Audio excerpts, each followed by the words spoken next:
امروز میخوام درباره یکی از شایع‌ترین آسیب‌ها در کوهستان صحبت کنم. پیچ‌خوردگی مچ پا.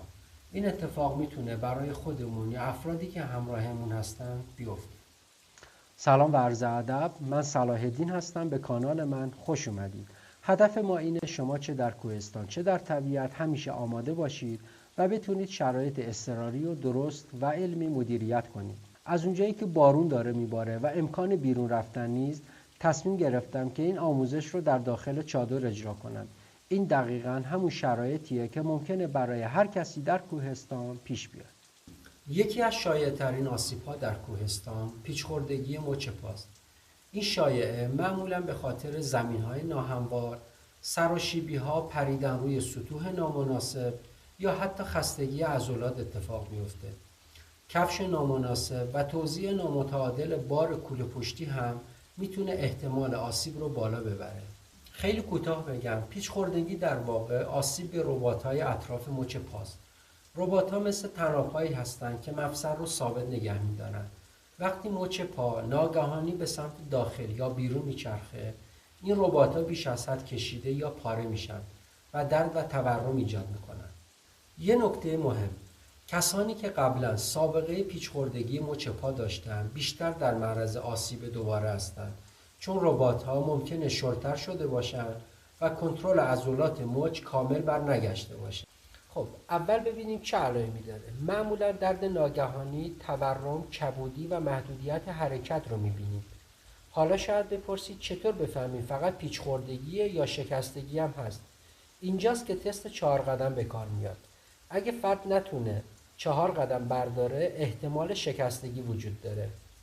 بریم سراغ اقدامات اولیه، چیزی که بهش میگن رایس. رست یعنی توقف حرکت. مصدوم باید بشینه و دیگه روی پای آسیب دیده فشار نیاره. آیس یعنی کمپرس سرد. در کوهستان میتونید از قمقمه یا بطری آب سرد استفاده کنید. کامپریشن یعنی فشار دادن. از باند کشی میتونید استفاده کنید. خیلی محکم نبندید که جریان خون مختل بشه. یادتون باشه بانداژ رو همیشه از کف پا شروع کنید و مثل شکل 8 انگلیسی به سمت بالا ببندید. الیویشن یعنی بالا نگه داشتن پا. پا رو روی کوله یا سنگ بذارید تا بالاتر از سطح قلب قرار بگیره.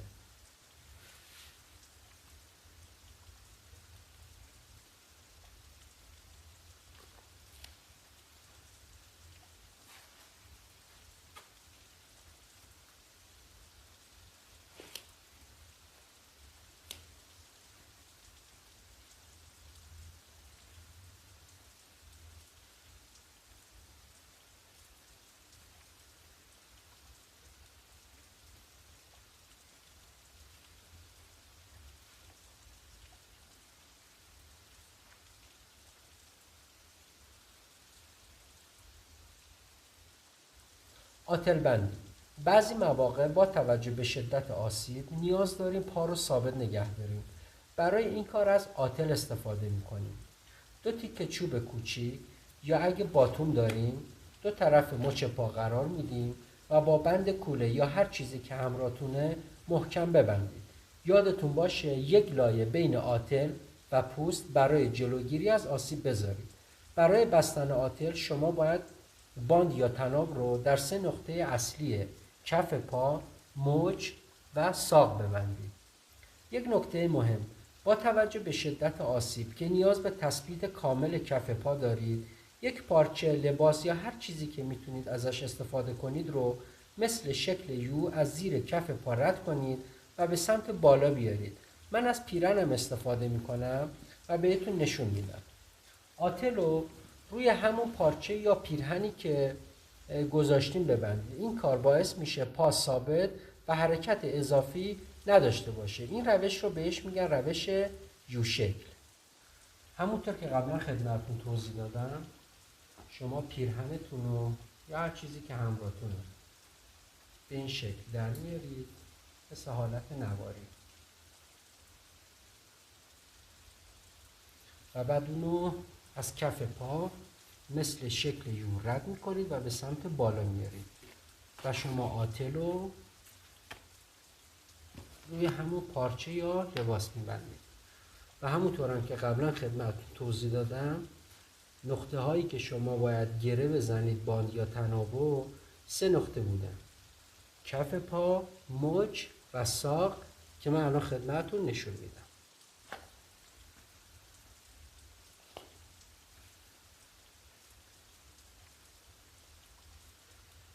من برای بستن این آتل یه باندو به 3 تیکه تقسیم کردم و برای گره زدن از این استفاده میکنم. شما اگه از تناب استفاده میکنید، از گره مربع میتونید استفاده کنید که خیلی راحت‌تر باز میشه.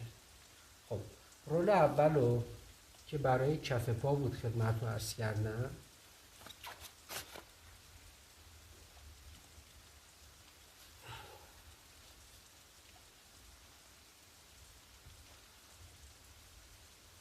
گره میزنم.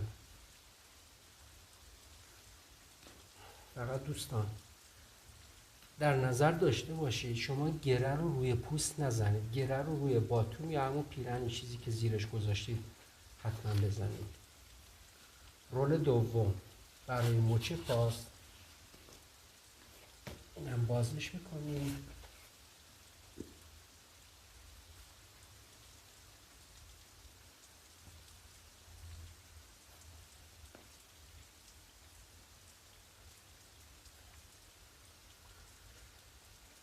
و رول سوم برای ساق.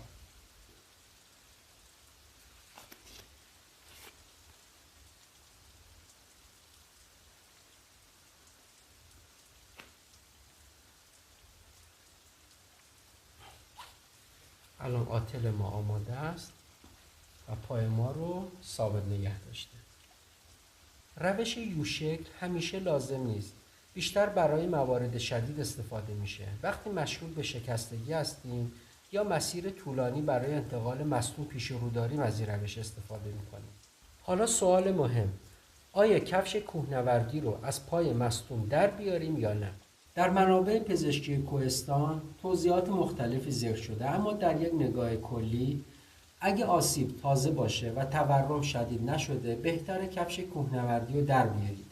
اگه نیاز به بررسی زخم یا پوست یا محل آسیب هم دارید باید کفش رو در بیارید. اما اگه تورم شدید یا درد غیر قابل تحمل وجود داره کفش رو نگه دارید و آتل رو روی کفش ببندید. در شرایط سرما یا مسیر طولانی نگه داشتن کفش به عنوان محافظ بهتر باشه. برای توضیح کامل شرایط مختلف درآوردن کفش کوهنوردی در پیچ‌خوردگی‌ها ویدیوی جداگانه همین روزها در کانال منتشر می‌کنم که میتونید ببینید. پس خلاصه کار این شد: رایس، آتل بندی و تصمیم درست درباره درآوردن کفش کوهنوردی. آتل یو شکل هم کمک میکنه پا کامل ثابت بشه، ولی بیشتر برای موارد شدید کاربرد داره. برای پیشگیری از پیچ‌خوردگی مچ پا این چند نکته کلیدی رو یادتون باشه: کفش مناسب، استفاده از باتوم کوهنوردی و گرم کردن قبل از حرکت. اگر سابقه پیچ‌خوردگی مچ پا دارید حتما تمرینات تعادلی و تقویتی رو جدی بگیرید، چون احتمال آسیب دوباره برای شما بیشتره. اگه میخواید تمرینات تعادلی و علتهای شایع پیچ‌خوردگی و اقدامات پیشگیرانه رو کاملتر بدونید، یه ویدیو دیگه درباره این موضوع در کانال قرار میدم که میتونید اون رو نگاه کنید. و در آخر اگر این آموزش براتون مفید بود کانال رو سابسکرایب کنید تا ویدیوهای بعدی در حوزه پزشکی کوهستان رو از دست ندید.